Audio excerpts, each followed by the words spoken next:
So I want to tell you guys a story real quick that I think does a really good job at illustrating the difference between a brother and a brotherhood. So brothers, I mean, I have incredible brothers, so I don't want to take away from that. But I had a friend in the Army. 3 times his wife had ended up pregnant. And 3 times they ended up having very, very late term miscarriages or stillborns. 3 in a row. Lost 3 sons. Still get a little choked up even talking about it. I could only imagine that terrible, terrible feeling.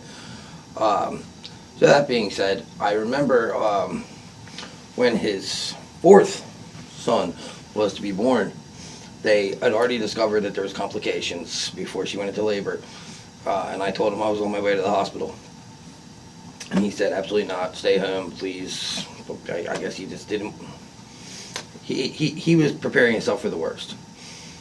Anyhow, son's born, he comes out and he sees me there. And he said, I told you to stay home. And I told him, I still remember to this day what I said, you don't get to tell me when I'm being your friend. I'll be your friend whenever I want to be. I'll be there for you when I want to be. Fast forward again, 11 years.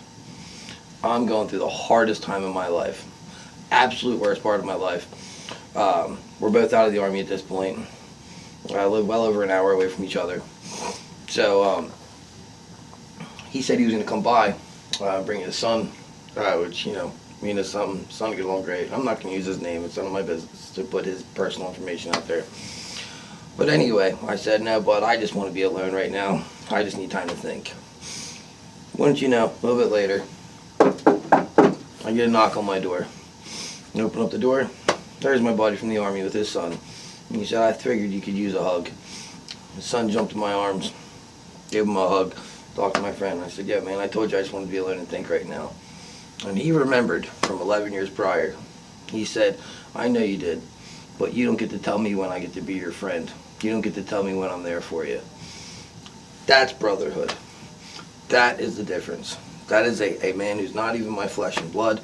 That is a guy who, that thing that even if he recognized that it was meaningful and important, he remembered that all those years later. So much so that he was able to quote what I said to him. You should find yourself someone that you can be that for. Don't look for someone to be that for you. Look for someone for you to be that for, and it'll come around full circle for you. Stay blessed. I love you all. Ta-ta.